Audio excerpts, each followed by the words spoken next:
So what's your name and age? Okay, I'm Frank Gray. I was born in February 1937.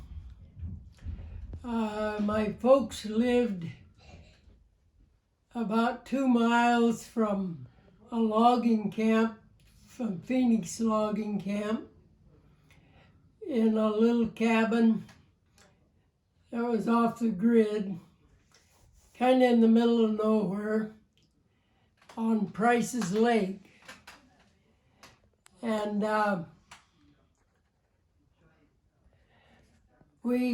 was a school in the logging camp, which was about 2 miles from where we lived. And my dad worked at that logging camp. And when the logging camp shut down about 1938, there was no place for my brothers and sisters to go to schools, so we moved down to Hoodsport in 1939, and we went to school up here at the Hoodsport grade school through 8 grades. Wow, so how far away from Hoodsport was that logging camp that you all lived near? It's about 10 miles up Price's Lake, close to Lake Cushman area. And the nearest neighbors after the logging camp shut down was a trapper's cabin about 4 or 5 miles away. And so it was pretty isolated. And my dad went to work for the Forest Service after the logging camp shut down. What did he do for the logging camp?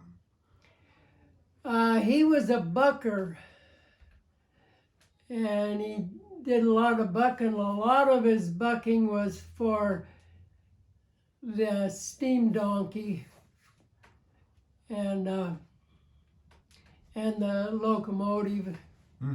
They used wood for steam. And yeah. Did he ever talk about what it was like working for that company? Did they have a lot of fatalities back then? Yeah, they were in business. The Phoenix Logging Company logged out of Potlatch, started in about 1898, and they logged till 1938 up there. And so that was where my dad worked. And he was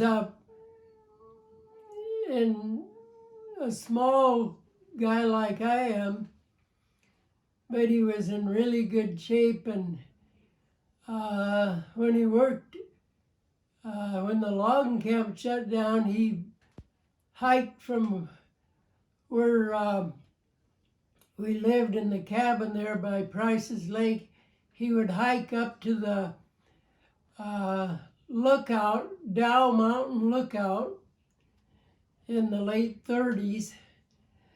And he was working for the Forest Service at that time. And he bucked wood for his own use for up till he was 100 years old.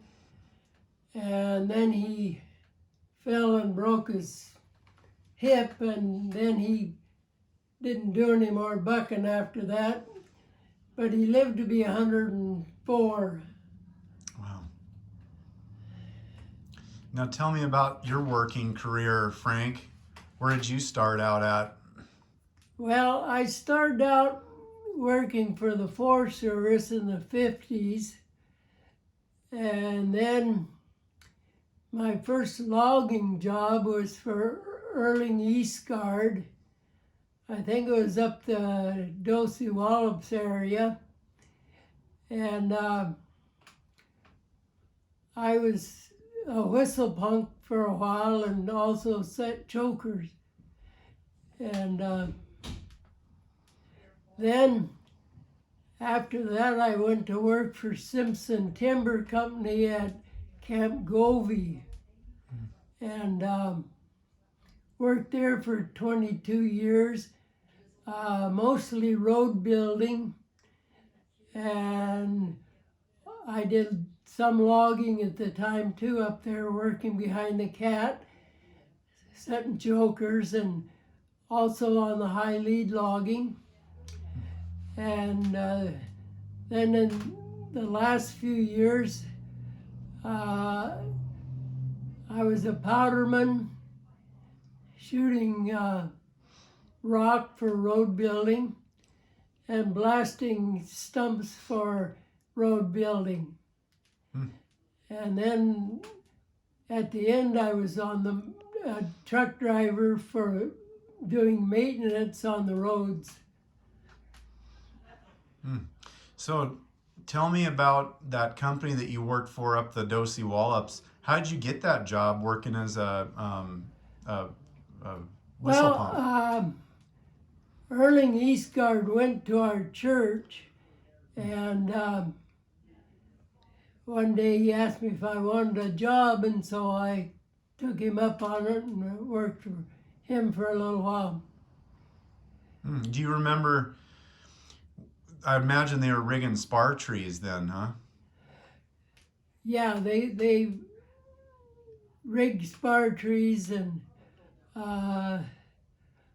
another person up there that was logging besides Erling was Holden Johnson.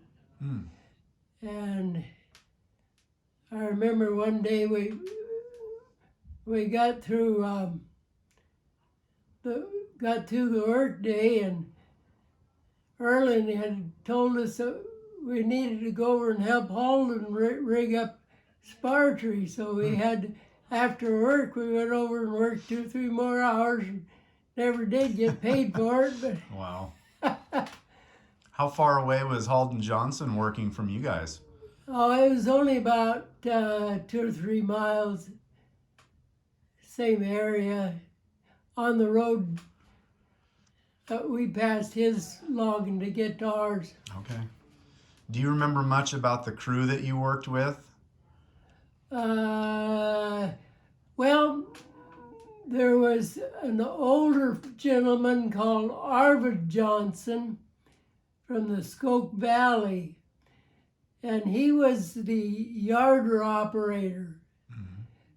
And he was extremely good at knowing when he sent the chokers back, he knew right where you were, and he'd slow it down just before he got there, and you whistle and it'd stop. And he was very, very good operator. And he also did some tree falling, and he must have been in his late 60s at this time. And that was one of the fellows. And then I don't know too much about the other ones.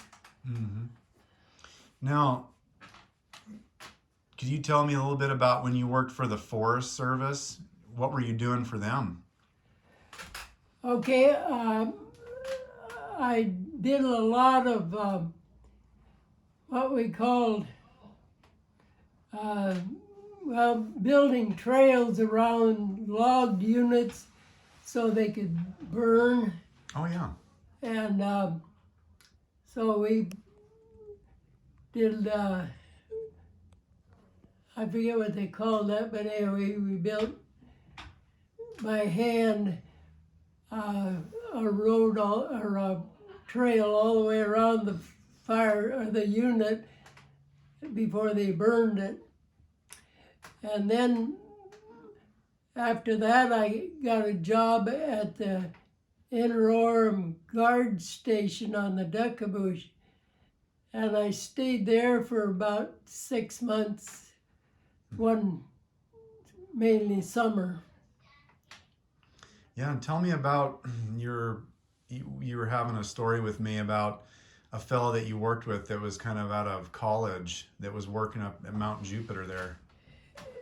Yeah, there was a fellow that lived up the Dosey, no, up the Duckabush river area, or he grew up there. His folks lived there yet, and he became the lookout guy up at Mount Jupiter Lookout. He was a fire lookout man, and he was not very,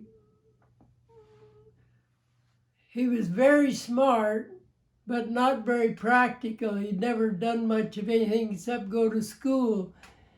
And he was going to school for most of his life and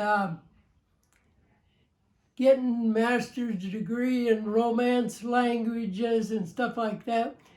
And he liked to be up there at the lookout because he could study. But he didn't do too well as far as practical. And up there you had to, in order to get water, you had to go to over a cliff and down to a little pond on the north side of the lookout. And he'd pack that up there, and I don't know how he made out. He didn't know anything about the woods or practical things, but Yeah. he was very smart. And then the summer I was a fire guard at Inner Orem. I kept in contact with him every day, and also at the office in Hoodsport. And after this very dry summer, I think it was the summer of '59, we finally had a little shower. It was kind of a lightning thunder shower came over, and this made little steam puffs come up all over in the woods because it had been so dry, and then finally getting rain. And so he called all these little steam puffs in as fires. And the Forest Service, without getting any, they sent me up there to check it out and tell them how the things were doing. And before they checked it all out and got word back from me, they had called the Quinault and the Forks fire crew to come help fight the fires. And they got the crews here and there was no fires. And the Forest was quite embarrassed, and they didn't hire him back the next year after that. Wow. Isn't that something? Tell me about your run-in with the Kellys. You talked a little bit about that when you were working for the Forest Service. Yeah, there was Walt Kelly and Irv Kelly. They were brothers, and they both had their own separate logging companies, and they really didn't get along as brothers. One time, Walt was looking for some new loggers, and this one guy said, "Yeah, I've got experience logging. I used to work for Irv Kelly." And Walt said, "Well, I can't use you." That's how bad the rift was between them, and I have no idea what started it. And one time the Forest Service sent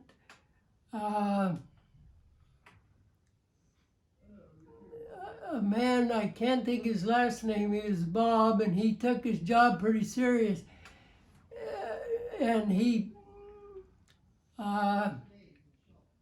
was sent up to shut down Irv Kelly's logging operation because it was too dry and the humidity was too low. And so this Bob, who took his job real serious, he went up and told him to shut down. Well, I used to have to do that too, but I would just tell them and then leave. Well, he stayed there and said, I mean, shut down right now. And they were rigging up a spar tree, and the guy rigging up the spar tree was up at the top of the pole, and they had to run the machine to get him up there.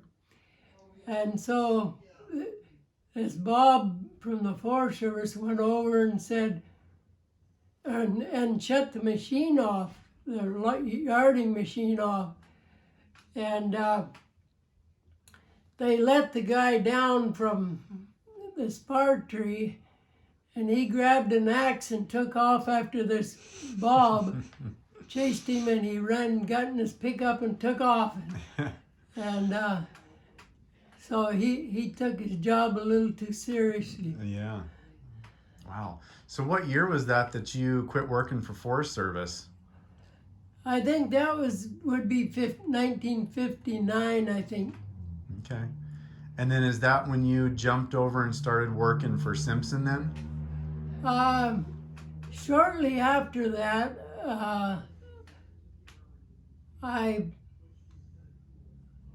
my next door neighbor, Roy Pierce, was working at Camp Govey, and he said, hey, they're looking for loggers up there if you want a job. And so I went down and applied and got the job. And I was sent out with a crew working on road building. And I worked with an Indian fellow that was blasting stumps. So I learned about dynamite and powder and how to shoot stumps. And these were old growth stumps that were really hard for cats to dig out. So you'd put a 50-pound box of powder underneath after you got a hole under it, you'd put about 50 pounds on a couple of sides, and it'd just blow the stump completely clear out of sight. Wow. And it'd leave nothing but a hole. And these were like 4 or 5 foot trees or stumps. Mm-hmm. And so then later I became a driller and worked road building, drilling rock for road building. And I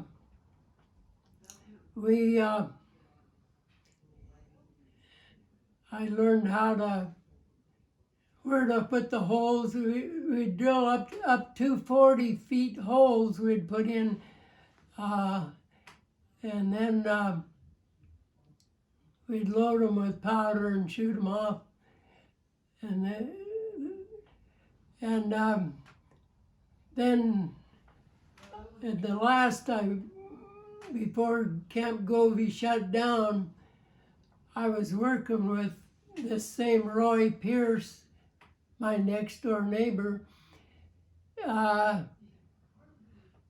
and he was running the front end loader, and I would run the dump truck, and we would clean up the roads and do the ditches and clean out the culverts and clean off the landings after they got through logging. And so that was my last job up there. Huh. So when you worked for them for, it was 22 years, you said? Yes, I worked there actually 21 and a half, and then they gave us severance pay, so I was classified as still working for them for another 6 months or better. Yeah. And Wow. so 22 years altogether. So all those years you worked for Simpson, how many miles of road do you think you punched in?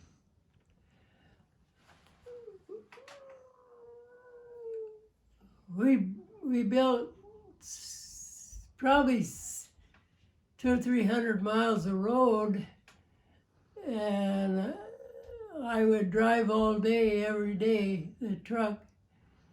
And these were off-highway trucks, and they were geared for mountain driving, and I think the top speed was about 40 miles an hour. Wow. But they were geared really low.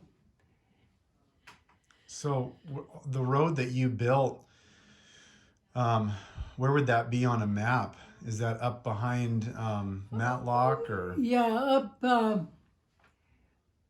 up the South Fork of the Skoke River, over to Matlock, and north over to the north side of the South Fork of the Skoke River, up Cushman Ridge and all that area up in there. And that was all considered part of the Camp Govey? Yeah, that was part of the Camp Govey. And once in a while I'd go over to Camp Grisdale and work over there for a day or two, and also I'd work down at the dry sorting yard in kind of down by Dayton, and cleaning up the debris from the logs and from the logging there, or the mill there. Do you remember much about the people that you worked with at Camp Govey and Camp Grisdale there? Yeah, there was another fellow that was kind of heavy set and fairly short, and we called him Earthquake, and that was what everybody knew him by, was Earthquake. And then there was a fellow that came up there and worked, and he wasn't afraid to go out on ledges and rocks and stuff, and they called him Ridge Runner. Oh, yeah. And he was from Kentucky, and those were the main just workers. We had some great bosses up there. My boss was Ivan Dumovich, and he was a cat driver when he worked all his life for Simpson Timber Company as a cat driver, and then he became a construction boss. And before him was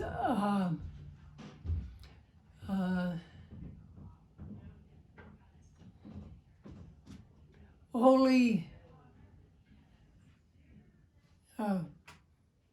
he was a Swede, and his name was Ole. I can't think his last name right now. Anyway, he was a good boss, and I had some later bosses, and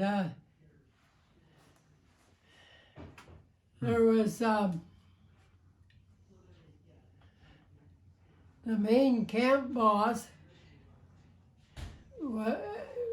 During most of my time up there, was a fellow from North Carolina, and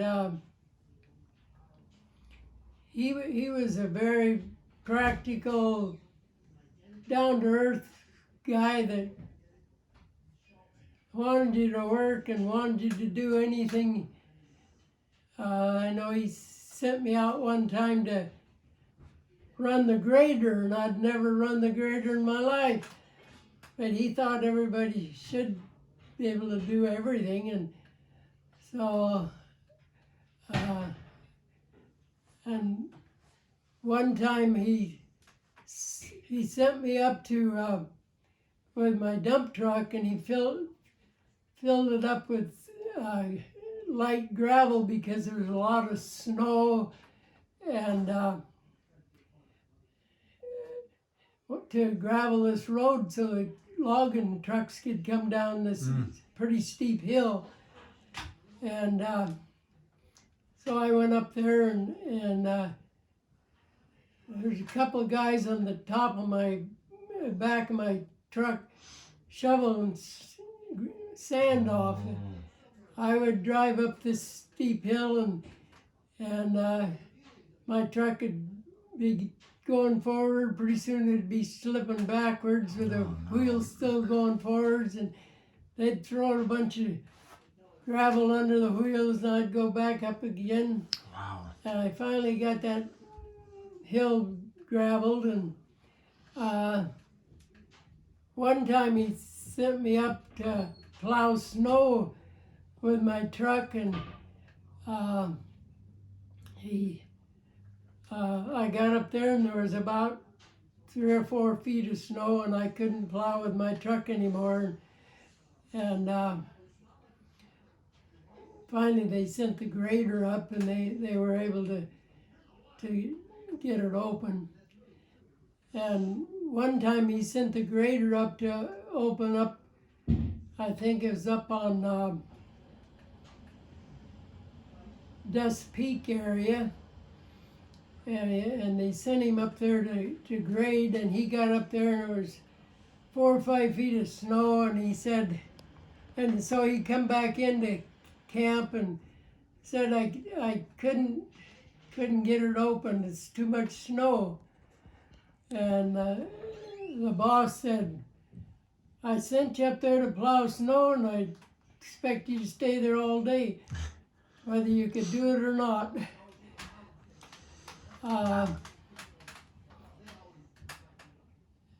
You got any funny stories from working up there other than the ones you mentioned? You have any funny stories about working for Simpson other than some of the ones that you mentioned? Any characters you worked with there?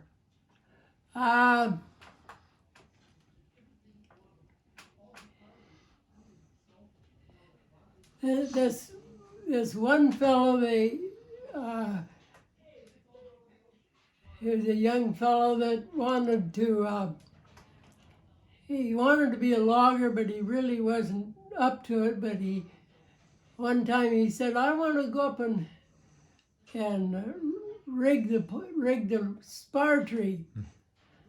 So they, well, okay. So they sent him up there, and he got up to the top, and he got scared, and so he couldn't do anything up there, so they let him back down, and they called him Chicken. Oh, gee. And that was his name for the rest of his career up there. I had several experiences where I should have been killed, but I wasn't. One time we were cleaning off building a landing, and the front end loader was loading on the inside, and the trucks would back out on the outside towards the edge. And there was a spring there that coming out of the ground, and anyway, we worked all day, and there was also some jippo, they called contract truck drivers jippos.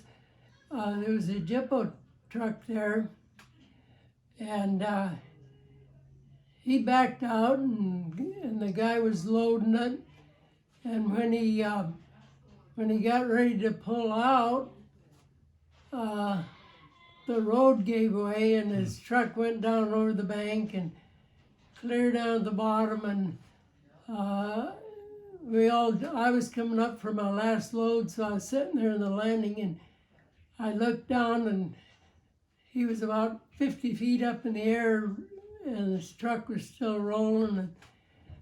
And one of my ex-partners that was a driller was drilling rock up there, and he'd come down to get into the truck to go on down to the crew bus. And he got in this truck with a Jippo, and so when the truck went over the bank, it was about 300 feet straight down. We all jumped out and looked over, and everybody in the crew said, "They're dead." And I said, "Well, somebody's got to at least check." So I climbed my way down that cliff and down to where they were, and my ex-partner, he was dead, and the Jippo truck driver, Ted Carlson was his name, and he was. I checked the pulse on my ex-partner, and he was definitely dead. And I looked at the truck driver, and his head looked like he'd taken a pumpkin and hit it on a rock. It just nothing, just head was spread all over. And so I worked my way back up, and they called in a logging side to come over and pack the bodies out. And anyhow, I had several. I was the next one to be loaded there, and then another time I was working behind a cat, and setting chokers behind the cat, and also I'd have the drill up there in case we run into rock. And so I worked for this crew, and I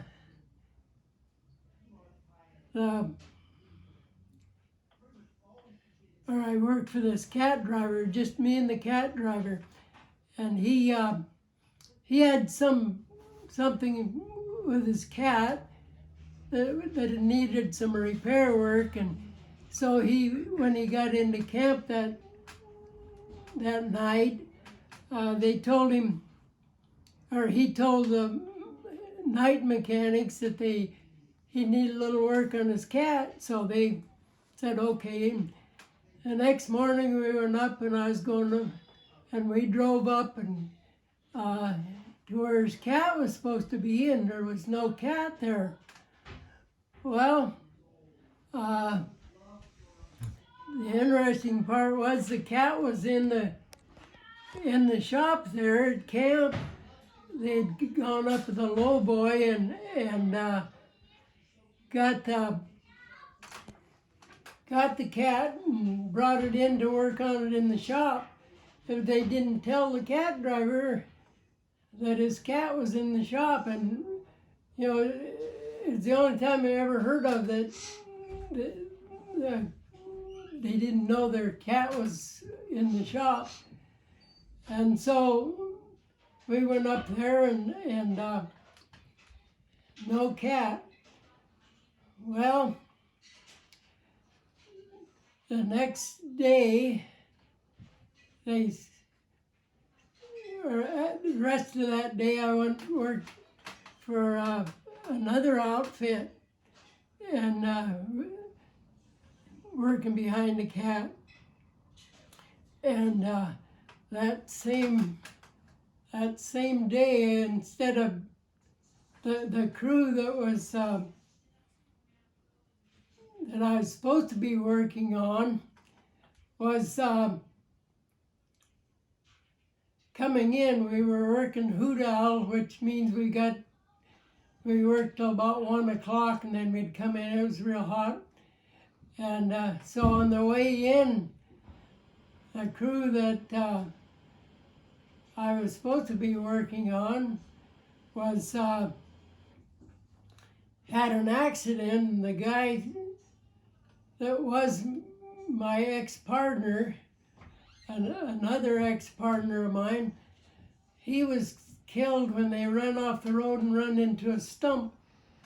And I should have been right where he was, and he went through the windshield and died instantly.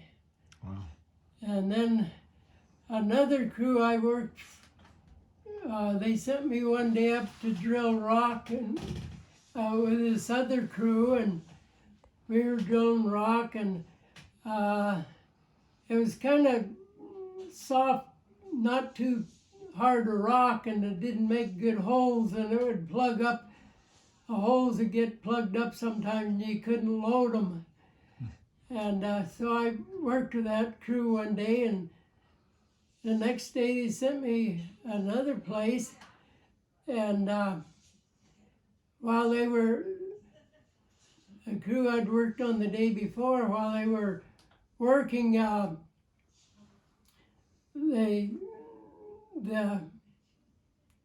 was an explosion when they were loading, and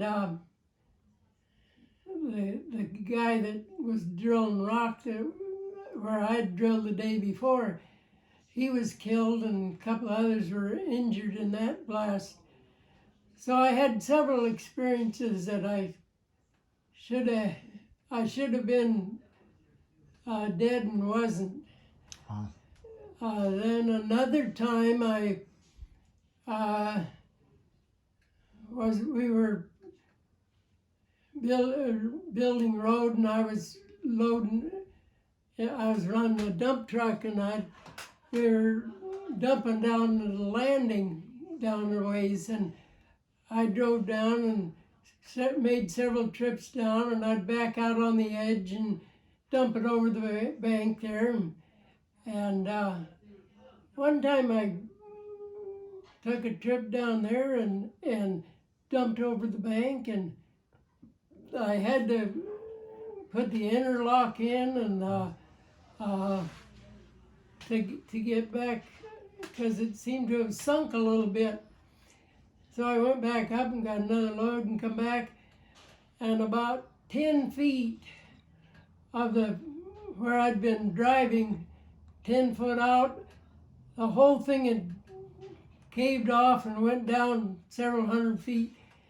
And the natural thing for it to do was, when my dump truck was backed out there and up, that's when it should have gave way, but it gave way after I had pulled out and went back for another load.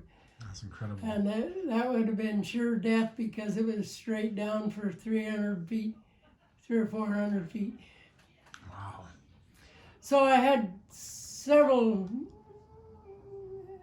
near-death experiences up there, but it was a dangerous place to work. And the last year I worked up there, there were 6 people killed in the camp. And then when I applied for a job out at the correction center, they said, "Now this is a dangerous place to work. Would you be afraid?" And I said, "How many people were killed here in the last year?" "Oh, there ain't anybody killed, but there's been a couple of people injured with inmates." And I said, "Well, where I worked last year, there were 6 people killed, so I'm not afraid of here." Wow. So, Frank, tell me, when you would do fill-in work, working like on the logging sides there for Simpson, was it mainly choker setting that you do with those guys? Yeah, okay. Mainly choker setting. And one time I was working and setting chokers, and there was a guy called Henry Korskanowski. He lived down at Eldon, and anyway, he was the yard operator, and he was a really good one. And we were working in the snow, and we were hooking logs and down over the bank. And one time we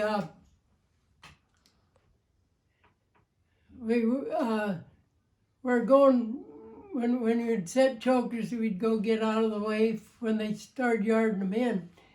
And there was this one big log about 5 foot through and about 40 feet long, and we would go underneath it every time to get out of the way from the chokers when they yarded them in.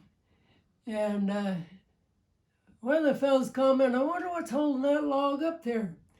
And I don't know, but it was there. And so we got down a ways, and that log gave way and come down, and we were all down below, and we all ran and got behind some big old growth stumps, and that log went flying over the top of us and down. Wow. And anyway, that was one of the times. In that same crew, I was the only choker setter that for just this 1 week that didn't get hurt one way or another. Wow. So I took it. I was pretty cautious. Wow. But it was dangerous work up there. Do you remember what they were using to yard with? Were they rigging spar? They have a steel tower. The first part was mainly spar poles and yarders, and later they went to the big mechanical yarders with the pole that went up automatically. And Yeah, steel spar. Okay. that was when I figured out I really wasn't cut out to be a logger, because one time we were rigging up, and they sent me up with this about 80-pound block for a tail block, and I was supposed to go up this hill through all these where it was already logged, so I had to go over logs and get up to this big tree to hook up the thing, and I just about done me in. I thought, I'm really not cut out to be a logger. Truck driving was fine, but that was hard work. They had what they called the rig up crew, which that's all they did was rig up spar poles, and so that was. So, how did you end up getting chosen to go out and help them rig up and put that block in the back end for? Well, sometimes when the weather was bad, they wouldn't be doing any road building right at the time. So then you could go over on the logging side and work, because they always needed extra help over there. Okay. And when you went up to help those guys at Grisdale, were you doing road building over there, or were you working on the logging side? Okay. We were building a landing up on top of a hill, and we were building a road up to a landing up on top of a hill. I think that picture of that is in the Grisdale book, I believe. anyway, I helped build that road up there, and one time there was a Jippo truck driver up there too, running a dump truck, and so he said, "Hey, you want to try?" He had a real fancy, nice new truck, and he said, "Hey, how'd you like to try a nice truck?" And instead of that, when he says, "I'll trade your place for a little while," so I said, "Well, okay, yeah, it's kind of nice, new truck." And then the boss come up and he said, "No, you really shouldn't do that." He said, "You better get back in your own truck. Something happens." And then the very next trip, the road slid in and kind of dinnered up his truck and everything. No. So I was glad I wasn't in there at that time. Oh no, gee. Did it kind of a landslide then? Yeah, there's a landslide come in, and Oh my. no, it wasn't anything real bad, but it was enough to dent his fender, and he had quite a bit of work to get it fixed up. Huh. Did your dad talk much about the guys that he worked with for Phoenix? Like any of the crew and their stories or anything like that? Yeah, his boss was Ernest Carlson, who was a really good boss. He was a Swede, but anyway, he bought all of Potlatch when the camp shut down, and they moved everything. They moved some of the cabins down there, and he bought about several hundred feet of waterfront and most of all of Potlatch. And he was a really good guy. He's Tim Sheldon, the ex-senator or ex-representative he's a Senator Sheldon, yeah, from this area, was his grandson. Okay. And my dad spoke well of him, and then there was Charlie Lynn, who was a really neat old guy. And then there was I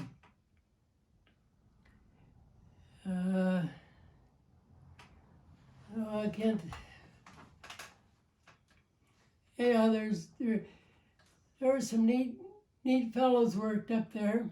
And did your dad ever talk about like the sales that they worked on for Phoenix? Was that all private or was it Forest Service?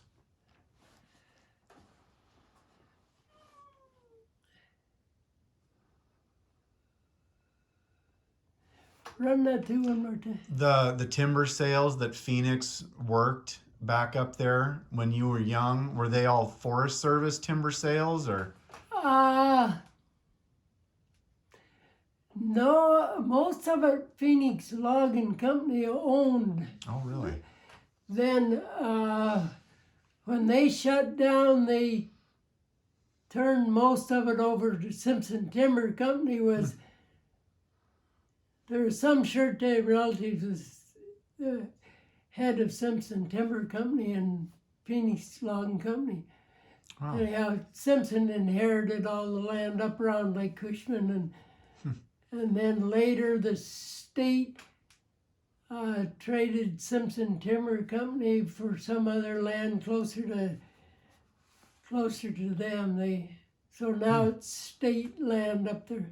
Oh, okay. Do you remember there ever being any talk about how many acres Phoenix had at the height of their logging? I don't know. There's several square miles. I don't know, all the way from from Big Creek on over to Osborne, Melbourne Lake, and all of Price's Lake area, Dow Mountain, Saddleback Mountain, and partway up Mount Elner, and a lot of area there. And also down below, up by the garbage dump there, and yeah, and Okay. Do you remember anything about, there's a logger from Lilliwop, and I think his name was Sig Hansen, maybe? Sig Anderson. Sig Anderson, yeah. Yeah, Sig Anderson. Yeah, he was a very well-respected, hard-working guy. And then also, I remember him, but I don't know too much about him. Okay. I think he lived in Lilliwop, and then Ralph Stevens worked up around Big Creek and Mount Elder area, and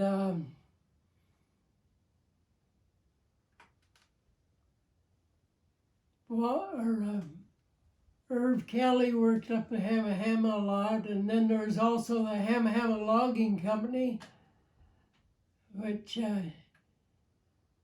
brought logs down to Eldon. Was Hamma Logging Company separate from the holdings that Bart and Penny Robbins had? I think they were all family. Okay. Robbinses and the Hamma. I think they were related there. Okay. Yeah. So Frank, tell me, how long have you been a believer in Jesus as your Savior? I was 13 when I came to know the Lord. Yeah. My sisters led me to Christ one night. Their bedroom was right next to mine, and they led me to the Lord. Ah. And how did they get to talking to you about Jesus that made you felt convicted? Well, they came to know the Lord early at the Little Hood Canal School, or Hood Canal church here. There used to be, they used to hold Sunday school meetings up in the schoolhouse before they built the church over here in 1941 and 2. And the church over here was built by the Hood Sport Commercial Club, was the one that decided we needed a church in this town. And so there was lots of donated help. This was shortly after Pearl Harbor was attacked in 41, and that's when they decided they needed a church here in town. And so it was built with a lot of donated help, donated lumber from the Lockwoods. Had a lumber mill here in Hoodsport, Harold Lockwood, and no, not Harold Lockwood. Anyway, Lockwood had a lumber yard and a mill here, and he donated a lot of lumber for making the church. And even when my dad was working for the Forest Service, if there's a little slack time and they they were just waiting for maybe to go out and fight a fire. They would send the Forest Service workers over to work on the church to help build it and talk about church and state separation. Yeah. And all the local businesses donated to make the church. Isn't that something? And both your parents were believers then too? My dad was not, my mom was a believer from childhood. My dad was not a believer until he was 100 years old, and at his 100-year-old birthday party, an ex-preacher from the church here by the name of Lloyd Kilgore led him to the Lord. Wow. On his 100th birthday, they was having a party, and so That's incredible. Very cool. Well, Frank, thanks so much for taking the time to talk to me. yeah,